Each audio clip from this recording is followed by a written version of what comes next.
And let's just say from a standpoint of, how do I approach a situation when I didn't get this thing I wanted? What would you give him as advice? You weren't ready for it yet, and that's a slice of humble pie.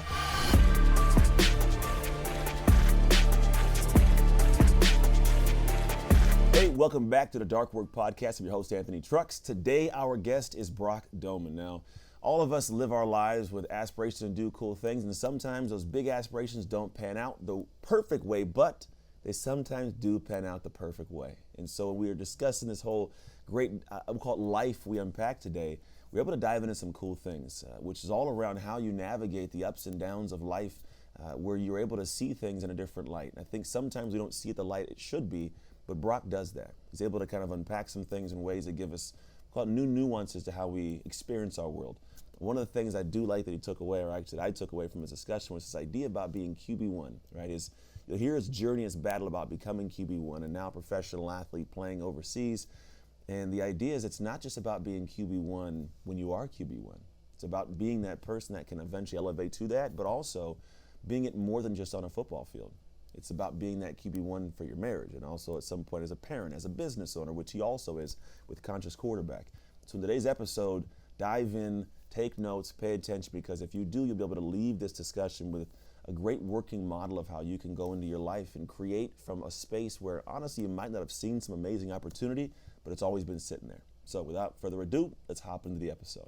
Hey, welcome back to the Dark Work Podcast. I'm your host, Anthony Trucks, and today's guest is an individual that actually the last few episodes you've watched, we'll call it a stream of family. There's a reason why I selected these individuals to start this off, because in my dark work journey, I've gone through some things. These people were present in the background, some closer than others, but they're individuals I've watched and admired, had great conversation with them over the years, and so I figured, I want to bring them into the fold early, because it sets a good tone of generational structure, we'll call it, of looking at these different places. So no matter where you are in your life, you'll gain some knowledge from these people.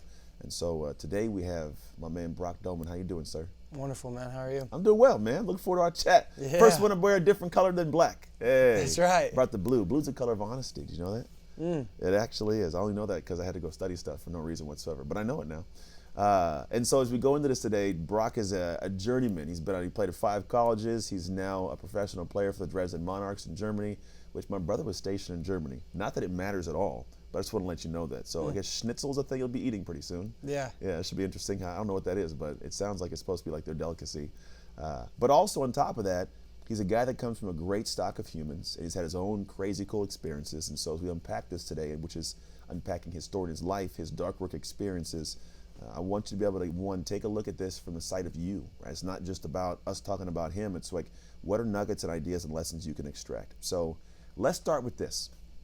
There's parts of your life that are amazing, right? Parts are not so amazing. I want to start with the amazing parts of your life. What are some moments and things you can think back to where you go gosh, that was some of the coolest things I've experienced? I'll start with my senior year of high school.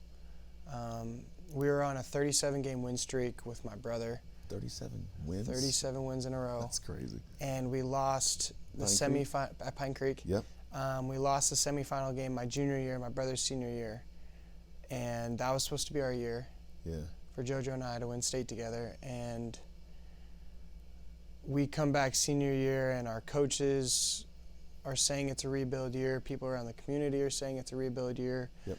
JoJo's class was the best to ever come through Pine Creek. Yeah. So it felt like the fall off was going to start. And for the group of 15 of us seniors, we weren't going to let that happen. And to be able to have a shared vision with men and dudes that I grew up with, and to be able to execute on that perfectly my senior year and win state. Yeah. That was really cool. That's nice. That's a good one. Another one would be playing in front of 80,000 people at Clemson. Yeah. Being able to throw a touchdown at Clemson, and we didn't win the game, but I definitely, in that game, I got to, I think for me, the number one thing that I enjoy is self-actualization. So realizing you are who you say you are. Okay. And in some of those moments in that game, I got to prove to myself that I can be with the best of the best. Yeah. And it's really inspirational and powerful. That's a good one, man. I don't want to cut you off, but I do want to cut you off because that is a thing that not a lot of people, there's this desire for a lot of individuals to be in higher level groups, we'll call, climb into a group of better minds or better, earners, whatever it may be. But there is that inherent thing of like, but I won't belong. Right. Right. And so there's a It's fear like I want this, but then once you're in that group, almost all of that shadow work that you didn't do of like maybe it was just a mental desire and not a empowered, deeply in your soul desire. I get it, yeah. Because when you're in those groups, like, do you become more of who you are, or do you become a shell of who you are? Yeah. Or do you get found out? Right. Do you get exposed? I know you are. Oh, they're going to find I'm not this thing. And so, Right. But the other problem is while it may be a fear for that, most people want what these people have. They want to be in that space of, we'll call it, maybe it's materialistic, maybe it's acceptance of self, whatever it is. But there's this thing of I may not fit there, and because I might not fit there, I'm not 100% sure, I won't leave my current tribe, which I know I don't belong in. Right. And the fear is being cast out from your tribe and having no tribe. So people stay stuck in these places. So when you do talk about this, realizing you belong there, this self-actualization, that's a big thing that I don't know if everybody gets to experience in life, unfortunately. 100%. Yeah. I think when you're really on this self-growth journey, you want to be exposed. Yeah, it's true. Because you got nothing to hide. Yeah. Yeah, you're not attached to the ego. You aren't the ego anymore. You're the Right. person that the ego is peeking away at, or call it, or like letting the real guy build throughout. That's also not easy for folks, right? Because that means you got to take a little chink in the armor, and no one wants to take a chink in the armor. And I did cut you off a moment ago. I didn't mean to, but you were kind of going the discussion of like you had that moment. There was one more you think you wanted to allude to? Yeah, the last one would be, this is a culmination of moments, but some of the shared experiences I've had with families in Louisville when I've built this quarterback business that I have. Yeah. Was it called Conscious Quarterback, you said? Conscious Quarterback, yeah.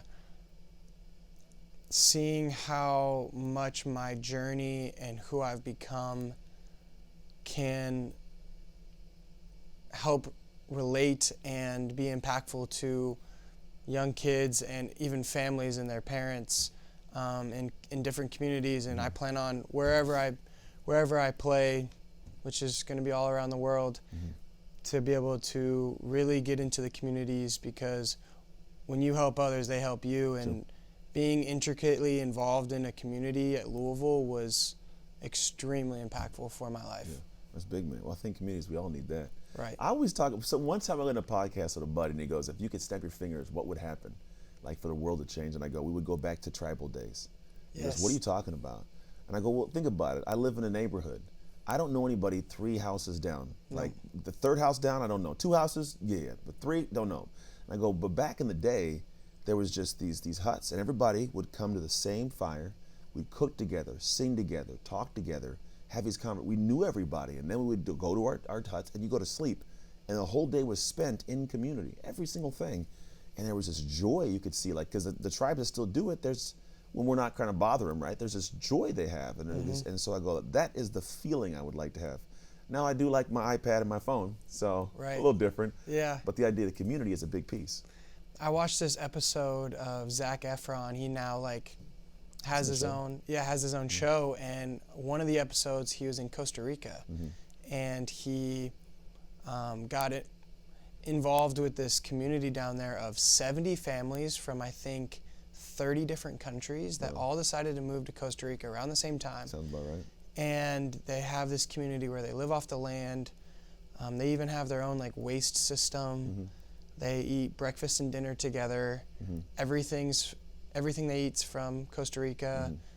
I mean, it's just unbelievable, what they do, and everyone seems so joyful. Now, it's a lot simpler, right? They don't have all that stuff that we have, and maybe their business isn't thriving as much as there's certain things that give and take, but I'm obsessed with community. I think that's what we all truly desire. Yeah, you make so these thoughts are making ideas pop in my head. There was one time I heard somebody talking to the aspects of technology, and this is I guess a sidebar, but this is how conversations go, right? They're talking the aspects of society in a sense of the things that we create and how they create us. So like the idea that we created these phones that now keep our faces down so we have bad necks, or computers you get round. You never had that before. You didn't have rounded shoulders or bad neck, you know. And so we create these things that create us. And so it's like, did we create the thing that was going to help us be better or worse? Well, we think it's beneficial. All it does is give the dopamine, you know, in our brain a little dump and some more serotonin. We feel better, but was it really better for us, you know? Because talk to these little groups of people, which these like, you know, these, I don't know if they call them, not compounds, there's some kind of name they have for them, sustainable communities where like they are joyous and they are happy.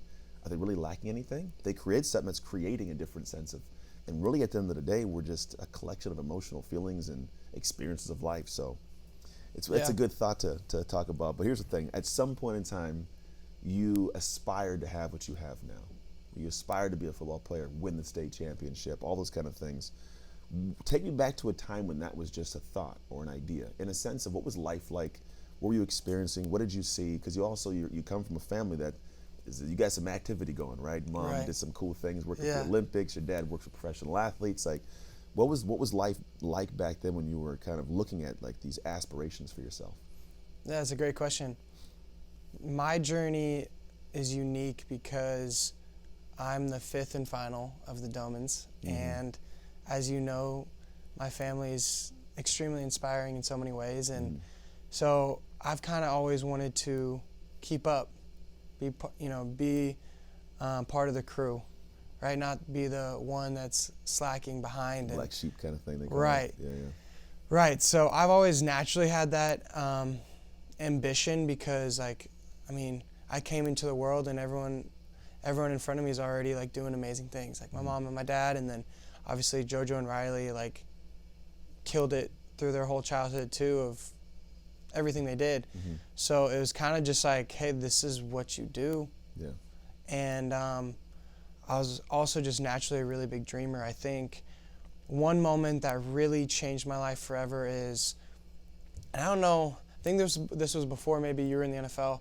My dad took all of his clients, which at the time were like 50, and did a trip in Cabo. Oh, I didn't get the Cabo trip, man. Right. Where's my Cabo trip? Right. I didn't get that. And he took JoJo and I, and man, we played ping pong with everyone.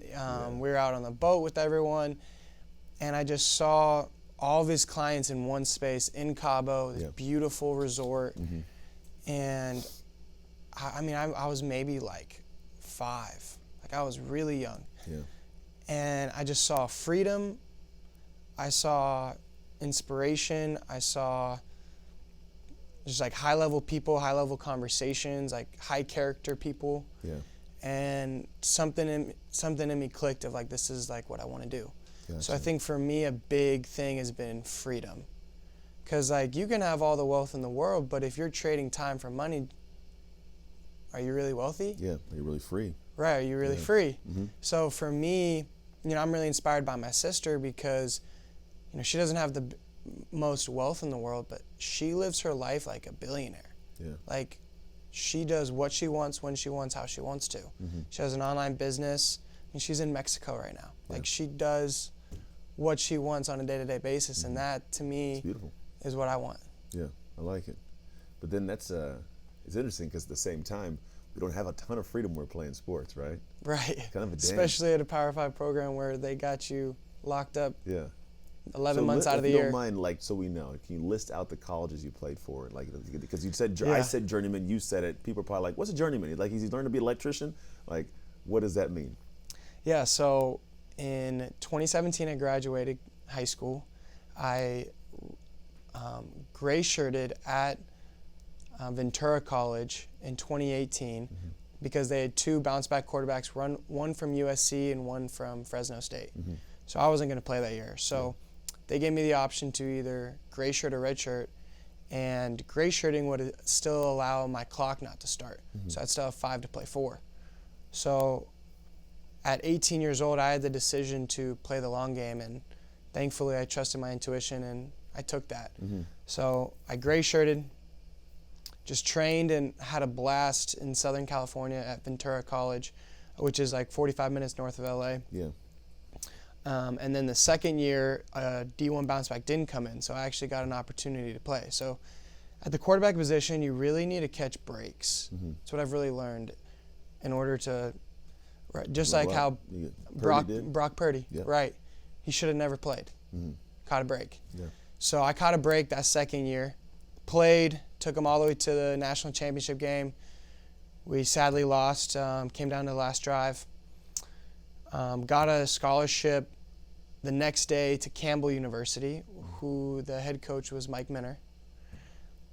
Thought, man, this is my shot. Like, it's a D1 program. Yeah, it's not Power 5, but like my dad represented the head coach. Like, I'm gonna have favor, right? I'm gonna play, like, da-da-da. So I go, and ends up redshirting me, ends up putting me in the last on the depth chart, ends up not really talking to me. The relationship just wasn't there. Yeah. So it was evident that I needed to move on. So I put my name in the transfer portal. Yeah. And no one picked me up, so I went back to a junior college in California. Mm-hmm.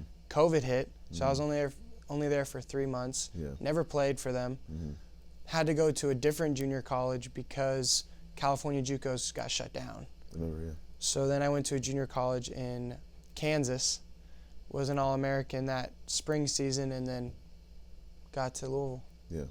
So, been crazy journey, but That's the flow, man. yeah. The thing is, there are some people who I went and give a speech one time in, I think it was North Dakota somewhere, and I at one point, I was like 100 kids, and I go, how many of you guys have traveled, like, been on an airplane? And like 6 kids raised their hand. That's nuts. I was like, how many have been like 100 miles from here? Like maybe 50? Like, so like a lot of people don't get around in life, and they, statistically, you will die within a certain mileage of your home of where you were born. So like most people don't leave the area. So to go out and live a life and the cultures and different experiences and the people, because what people don't hear within that is you had to go somewhere and meet people for the first time and then perform physically and mentally and take care of school and meet the coach and your new teammates and then say bye to them and do it again and again, right? And there's a lot in there that it is hard for people to do it one time, let alone do it 5 times before they're 20-some years old. Like, so you've got a lot in there, man. Being the new guy is not fun at all. No, it never is. No. Till you learn to do it well. Like right. my life now, I travel and hop on planes and I meet people every single day and stuff. Like I gotta meet you new, but the new guy in the room, like you got to find out how to gauge the space. But I think you do garner some interesting intangibles, like the way to communicate, how to feel a room and then feel what the room needs, and then add that to the room so the room likes you. Right. It's a weird little dance, but it's what we all have to do. So for you get to the point of eventually, like now you're a professional athlete, you're gonna go play, at a higher level. I'm sure along the journey at some point in time, you're like, gosh, I want to keep doing this. Like, it had to have happened at some point. I don't know maybe how at one point I was, my rookie year, I'm like, I don't want to do this, man. Like, I want to go home. Thankfully, I had a guy named Eric Vance catch me in some weird tournament bouts. I think God put him in front of me and like it stopped that. But it's that moment. But there were some things he said that made me press through. Like he gave me some language of, what are you going to tell your son in 20 years when he knows you quit? I was like, ooh, like, okay. So it locked me back in, and I needed that. For you, where's a moment in time where you had to have like that internal conversation? Honestly, this past season, I would say, because I already went through a crap ton of adversity before Louisville, but I was so like hell bent on like getting into a Power 5 program, like that self-actualization that I'm talking about. Yeah. So for me, I didn't really ever consider quitting until I'd already started, won a bowl game, realized that I am who I say I am, and then going into my senior year, just played my junior year thinking I'm going to build off of it, and then they bring in a transfer and I don't play a single game my senior year. To me, that was, I've questioned everything in my life. Not just football, just like everything got turned on its head when that happened, because you build, and you've been stomped on along the way, but then you feel like you finally break through, and then you break through, and then you feel like you're going back to stage one, step one. To me, that was the moment this year, my senior year, because also then it's like, okay, you're getting out of college. Hey, let's get realistic. Like, maybe you should go into real estate. Maybe you should do insurance. Maybe maybe this football thing ain't for you. Like, you didn't even play your senior year. Yeah. So for me, it was this past season. Gotcha. And then you obviously proceeded to keep playing, right? When you started having that idea of like, all right, I'm going to keep going, what was the next steps for you? What essentially what I want to know is, did you chart out like, all right, I'm in this is what I'm going to do? Or you kind of like, let's just see what happens kind of thing?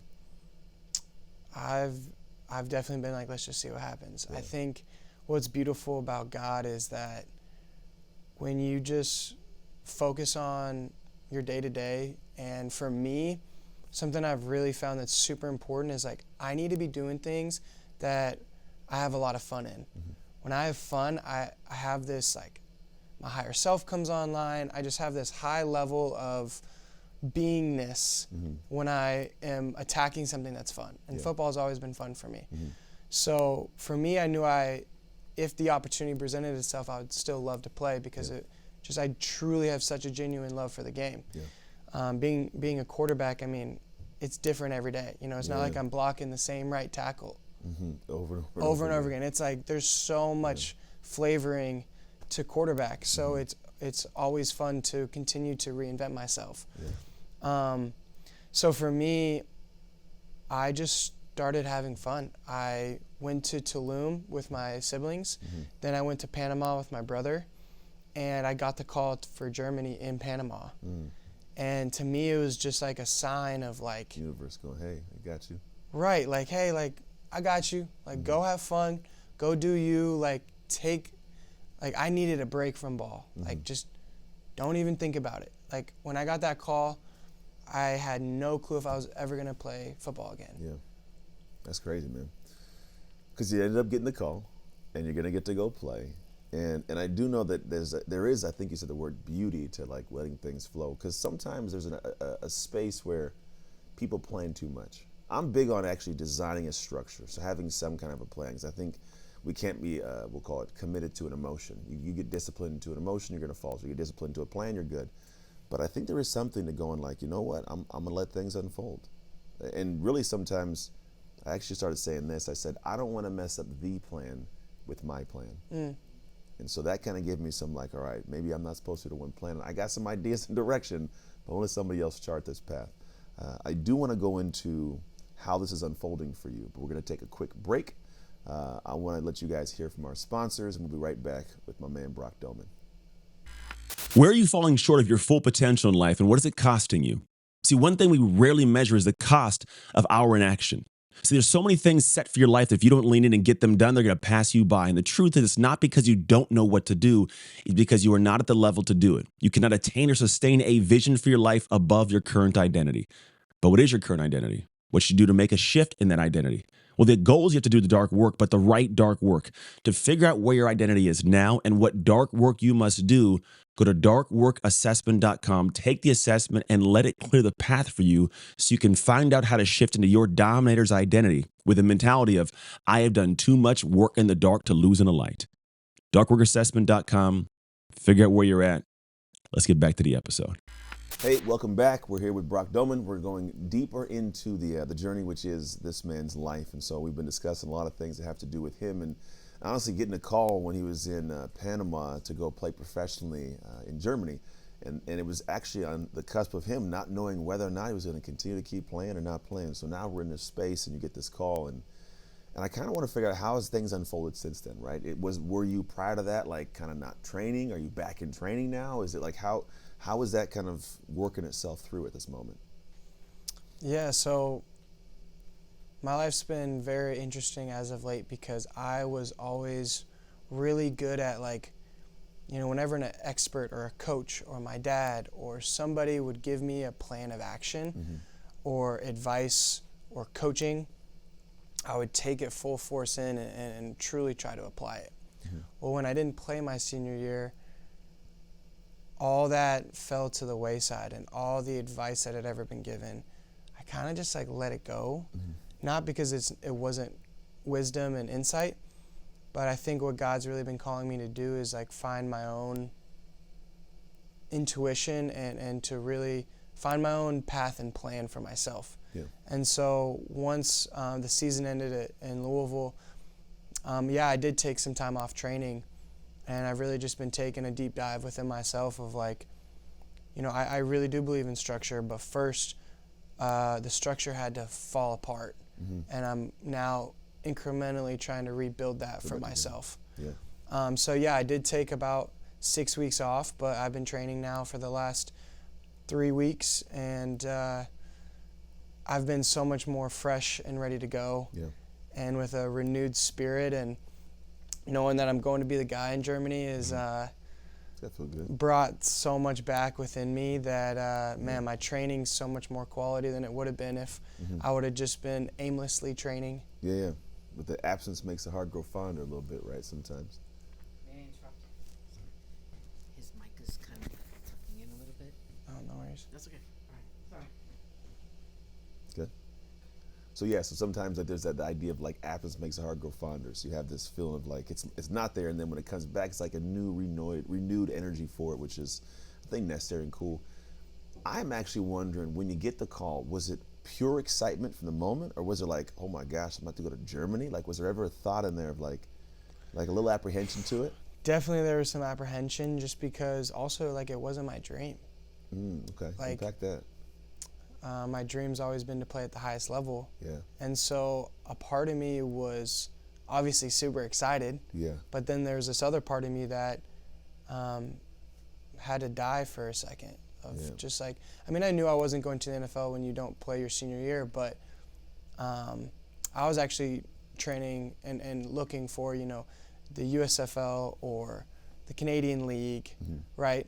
And so for me, it was very much out of left field, and that's how God has always worked with me, is he always moves in my blind spot.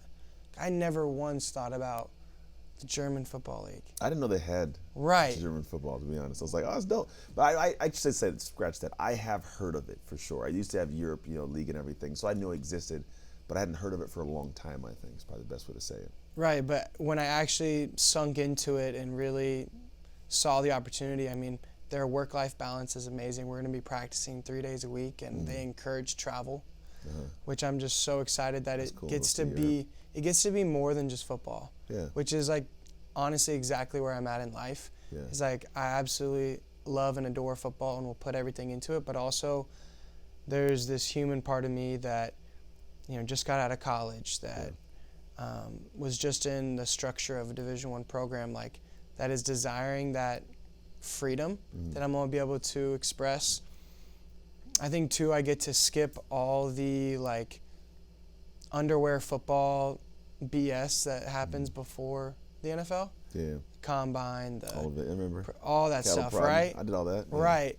That's not my game. Yeah. I'm just a ball player. I get you. I get out there and I'm gonna win games, right? And so, to me, it's a huge blessing, and I've always been developing maybe slower than what other people would say a quarterback needs to develop as, but I'm always where I end up wanting to be. Yeah. So I think for me, this is just JUCO all over again. Okay. Right? It's like another opportunity to develop myself and to have a experience that is once in a lifetime. And then from here, this will catapult me into either more football, or this will allow for an amazing conclusion and closure to my football career. Because, the biggest thing I said my senior year when I wasn't playing was like, my journey is not a sob story. This is a victor's journey. Yeah. And I think so many guys end football not on their own terms, and I've always wanted to do that. It's like, you know what, this thing has helped me and shaped me into who I am today, and I'm not gonna leave it like resentful with it. I'm not gonna leave it like hurt and disappointed with it, which so many guys I've seen over the years have done that. Oh, I left not on my own journey. Like, I went out on an injury, and then I was like, I don't want to watch football for like 3 years. Right. I was like, because every time I turn on, I go like, I could be doing that still, Until I got too old, and I was like, I can't do it. I can watch it now, But there is that. It's sometimes something's removed from you before you want it. But there is. I like the way I hear it within you, which is there's an opportunity you may not see yet, right? I found that, like, as I go down life, every time I enter something with this, it's not going to be good. Like, it's not going to be good. But when I look at it and go, like, there's something here, right? I'll find it. The brain will find what we train it to go find. And so I like that you're training it to go find something unique, because there are a lot of people don't do that, man. They everything is like pulling teeth. If they don't want to do it, then why am I right? And it's like, just do it with joy, man. Mm-hmm. If you do it with joy and embrace it, something's going to pop up that you had no idea existed, which I think really is the beauty of life. There's this journey I find that we go down of wanting to find a purpose, right? And the journey for me, it starts at a space of curiosity, which is like, I'm curious about this thing. I didn't know it existed before. This is awesome, right? Like, I didn't know the German football. Like, I'm curious about this. And then as you get curious, you actually, because of the curiosity, will give it more mental focus. It gets more time. I pay attention a little bit more than I used to. And then because I'm now investing, there's that investment bias feeling, which is like, oh, I like this. And the more I like this thing, I get a little more passionate about it, because it's a confidence cycle. I'm more confident about it. I'm more competent, and I flow into it. Now I have a sense of like passion. And I think passion puts us in a pathway where we stumble into a pothole of purpose. Like, I land, I was like, oh, I didn't know this existed. So maybe you go to Germany, you're like, become like the Schnitzel King, you know, like, Right. just saying, maybe you don't do that. Anything But, can happen yeah, over there, that's yeah. the idea, but I Right. love that you're open to it. And as you go out there, there's got to be also, as you're thinking about it, what are some things that, I just want to know, what are you like excited about? I get the idea of travel, I get the idea of that, going to be the guy to go do it. Is there anything that pops out to you as something optimistic, or is there anything like you're looking at going like, I hope this doesn't happen, maybe some fear around something at all? Yeah, what I'm honestly really excited for is that I get to come in and be myself, because I've always been QB1. Just that's how I live my life. That's kind of the mindset I have waking up, is like, I'm the QB1 of my own life. Yeah. Right? That's why I started my own business, right? No one can bench you starting your own business, right? True. Right. So Except for your clients. that's true. But for me, it's an opportunity to be a more full expressed version of myself over there. Mm-hmm. I get to experience different people and cultures, which is just going to help shape me into a more open and like broader version of myself that I never knew existed, which I'm super excited for.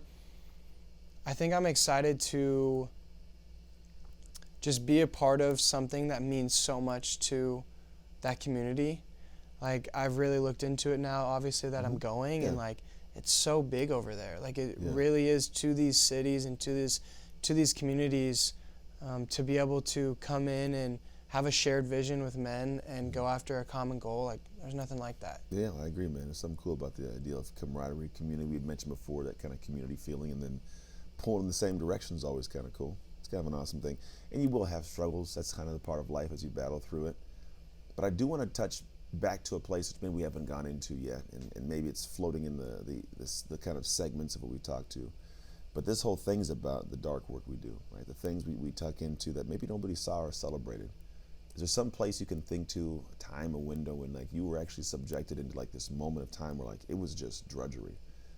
I'll call it your darkest hours, right? It was this thing. I mean, not to questioning if you want to play or not per se, but like the part where you did it and when you emerged the backside, it actually has given you a lot more pride and drive.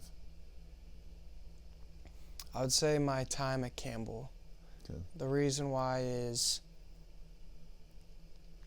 I put on a pedestal and idolized playing Division I football for a while, because you know, my brother out of high school was very highly recruited, and I was also a very highly talented high school player that knew I could play with the best of them, and didn't get that opportunity at high school.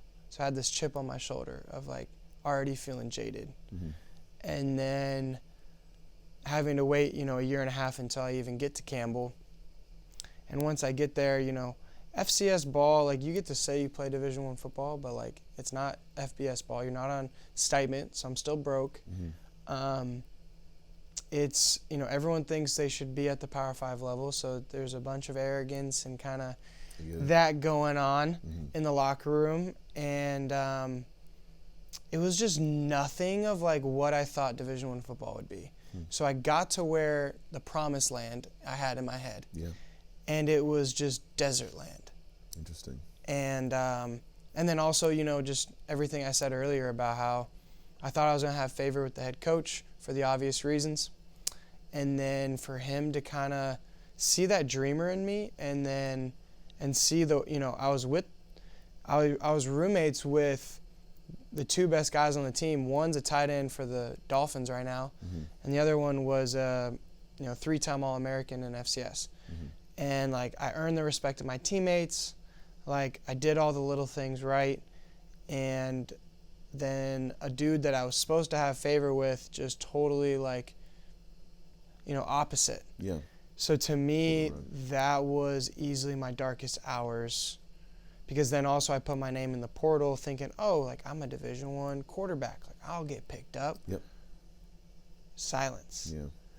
So that winter break when I was in the portal, like my brother and my dad literally sat me down. They're like, dude, what's wrong with you? Like, you haven't been training, you've just been partying, like you've just been like doing anything but football. I'm like, dude, I'm just trying to find like myself again. Like I lost all joy for life, like the saltiness of life, like, right, was gone, and I just like totally was so lost. And for me, what came of that was just like the resolve that I have today, and seeing how much God has provided when it looks like literally not, like, again, like it looked like I wasn't going to play football, and now I'm playing in Germany. In that situation, like the most humbling thing that I've ever had to do is like I was at junior college the first time, and I remember there was like 21, 22-year-olds there, and I judged the crap out of them. I was like, man, this is a 2-year institution. Like, what are they doing here? Like, y'all are wasting your career away. Like, da-da-da. And then I was that 21, 22-year-old that was back in junior college. Yeah. So, right? Face to face with so God has humbled me so many times along this journey, and with that, like, I'm just so blessed that I've been able to be corrected and humbled by him, because it just like brings out, if you allow it and you continue to push, lean back in. It just brings out all the best qualities that only take certain situations that are going to bring it out of you, which is like grit, perseverance, determination, all those things. You can pray for that all you want, but he's not going to give it to you. You have to go through certain things to develop it all. Develop it. That's what the dark work is, man. It's that, right. that you go through the harder, darker things, develop the grit, the pride, all that. If you don't go through it, you don't get that. You don't have what you need later on. But the sad part is knowing how many people that are in this world that are in that same place of not having what they wanted, being aware of that, as opposed to facing it. They distract themselves with things that don't help: sex, drugs, rock and roll, whatever it is, right? And then what happens is that becomes their identity now. The more you do something, the more you become that. And then they have to protect that with their ego, with the actions, and they have to keep doing it because, and then all of a sudden, like, they have those wake-up moments. I call them midlife crises. That's what everybody calls them. So they go 20 years doing this, 30 years doing this, and I go, what's going on? And all of a sudden they wake up, and it's like, yeah, but if you just listen to somebody, which could have been inner you back in the day, could have been better. So I'm glad that you actually were like able to have people sit you down and talk to you. And what's crazy is everybody has that person. There's a coach or someone in your life that'll tell you this. You just go, nah, I don't want to hear you. And they cut them off. Right. Which is wild to me, because I go, this person went out of their way to give you some insights that could help you be better, whether it was a spouse or a colleague or I've had friends that when I was in my craziness, like, hey, dude, this is not you to do this. Thankfully, I listened to them, right? But if I didn't, here's the thing that people don't realize is the people that are close to you, if you don't listen to them, when they give you love, which is, they call it tough love, it's really love. It's to tell you the thing you need to hear, not what you want to hear. Not only do you not actually make your life better, but you cut off a source of great love and a resource that can help you be better. Because they go, well, shoot, I already talked to them. They don't want to hear it. Why even give energy to someone who doesn't want to hear it? Right. And so thankfully you did pay attention, worked yourself somewhere, because then what happens is what could have been an amazing cause for negative is now an amazing reason for positive. And I think that's a beautiful place for us to be operating and functioning in. So now as you kind of see yourself building and succeeding, we get ourselves back to a point, I think, if it's like a false summit. You live by the incline, and I hate that false summit. The first time I did that incline, bro, I was like, what is this? We're done. Nope. You're like, I'm halfway there. And I find life is a bunch of false summits. Not to say anything negative about like this, but you do climb a mountain just to see the next mountain. 100%. And then what happens is you see a new aspiration. So you're at this point of like, you've climbed some mountains, you got a mountain on your arm there, right? And so now you're in a position of look at the next mountain. What are you excited about this next climb, right? I get that you want to go and support these people, but there's got to be a party that goes, I got a vision for this and beyond this. And I'd love to know what that is. You're 100% right on that next climb, because before I speak on Germany, I remember so distinctly receiving that offer to Louisville that changed my life. And maybe 24 hours later, I'm already like so locked in on like, all right, now I need to be the starter. Like, now I need to do this, this, this, and this. And like, I didn't celebrate that mountaintop moment for maybe a glimpse. And then I was already on to like, I already set the next mountaintop. So for Germany, what I'm setting out to do is really just like dive deep into myself even more. I've seen how much that has helped me the last couple of years. And for me, that's what life's all about. Like, you know, everything's temporary, but I really believe who you are stays with you after this lifetime. So I'm really interested in continuing to develop who I am as a soul, because that character that I build from this opportunity with Germany is going to help me become a better father, better husband. It's just going to help me out later in life, which I've just seen how already what I did when I was 18, 19, 20, 21 has helped me who I am today. So for me, my mountaintops are so much different than they used to be. It used to be, you know, let's be the MVP, let's be the champion, let's be this, let's be that. Of course, is one of my main goals to go over there and win a championship, 100%. With that being said, I just have such a different perspective on like football helps you, like exposes you, right? When you're out there on that field, you can't hide. So who you are and your preparation and everything like that, like if I didn't watch film, right, it's going to show. So that's what I crave about football. That's what I crave about that I get to go out to Germany and I get to be exposed again, week in and week out, just like everything I put in the dark, you know, my senior year. Like a lot of people don't know, like I didn't just like, when I didn't get the starting job, I didn't just fold my senior year. Like I, week in and week out, put in the time, put in the intention, put in the effort, hired a mentor, like went all in on myself to maybe, you know, have that break, and that break didn't happen, and that's okay, because I got a different break going to Germany, right? So just seeing how everything always pays off of what you do in the dark. Because if you didn't, let's say, stay ready, so you got to get ready, right? Right. So if you're not ready, then that opportunity comes. There might be fear around it. I had somebody recently reach out to me. The guy, he used to play football, and then he got this opportunity to be around a professional boxer. Can't tell you the names. I honestly don't know. Not that I can't tell you. I just don't recall the names. I'm not a boxing aficionado. But he has this discussion. He goes, you know, I went to this thing and I did a couple rounds, and like they thought it was great. And then I was like, oh, awesome. They're like, he's like, they may bring me on and like train me. And I go, yeah, it's beautiful. I go, so why are you calling me? He goes, well, I went to a different gym to kind of get some work, and I got my butt handed to me. And he goes, so I'm trying to see like, how do I get out of this so I don't look too bad? And I go, oh, no. What are you talking about, bro? I was like, you don't back out of it because you might look bad. You figure out where you might look bad, and you lean 7,000 times more into it to figure out how to make sure that that is never a thing you're afraid of having an issue with. So you don't call me to give you words to get out. I said, you call me to figure out how to be able to lean back in. And so what you're telling me is what I think a lot of people don't actually do or don't actually think about, which is you go, this faltered where I could have a reason to go backwards and go sideways, and I may be afraid of this opportunity. Because you leaned into something and kept training, when the opportunity came, you didn't want to lean out. You're like, I can lean in. Right. I got this, right? And that's a dancing place that so many people, I think that walk our earth every single day, that have a joy and aspiration. If that thing landed in front of you right now, I don't think you'd be happy to take it. The dream you want right now may not be the thing you want because you aren't prepared for it. And that's because you didn't do the dark work in the background. So if you don't do it, man, the opportunity could actually be a humongous fear for you. And so I think a lot of folks need to hear what you're saying, which is like, hey, it didn't go right for me, but I didn't go left. I stayed right back in it.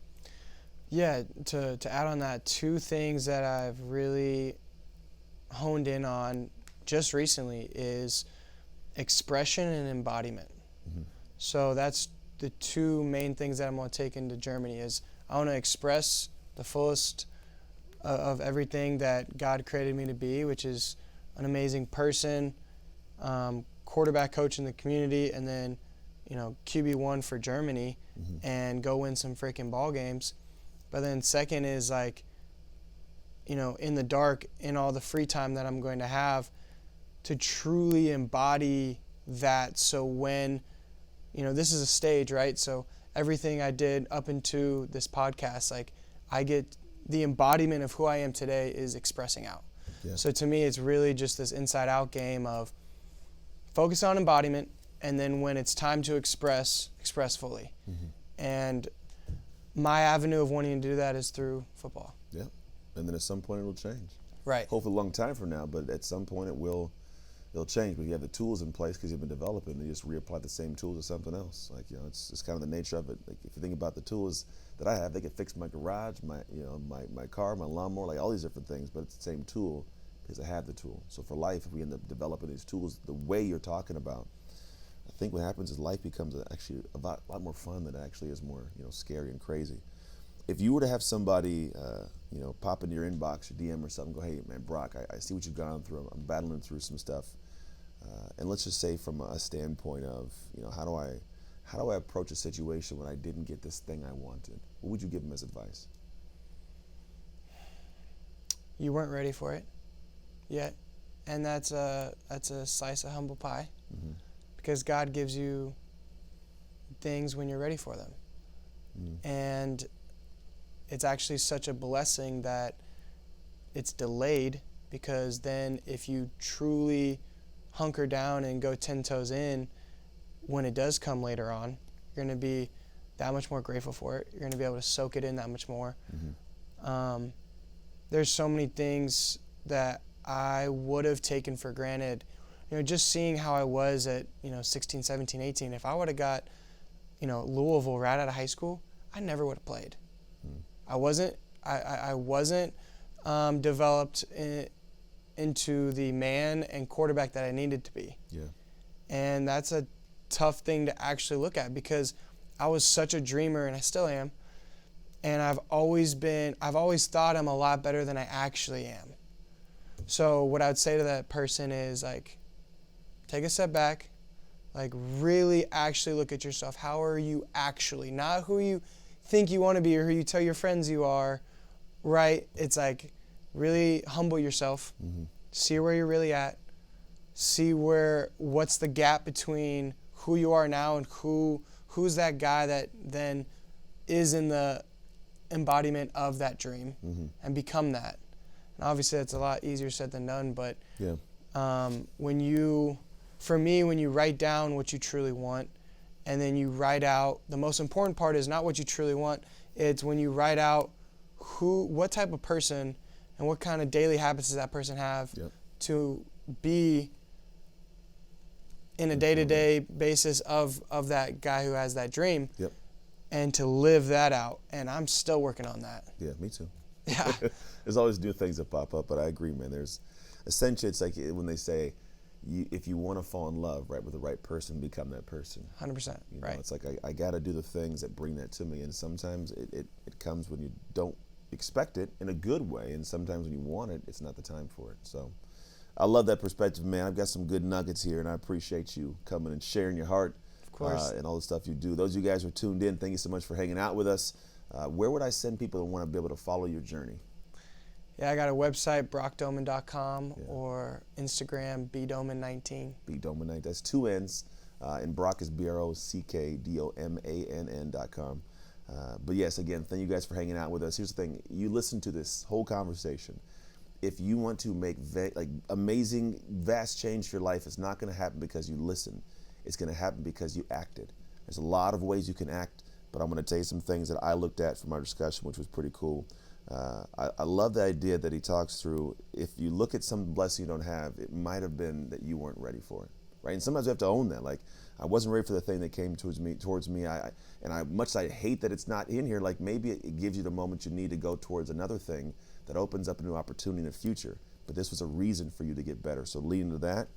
He talks about freedom, inspiration, and having high character being the things that for him were aspirations that I think a lot of us, we talk about but don't always live. So he saw this when he was with his parents, in, was it Cabo? I think Cabo San Lucas.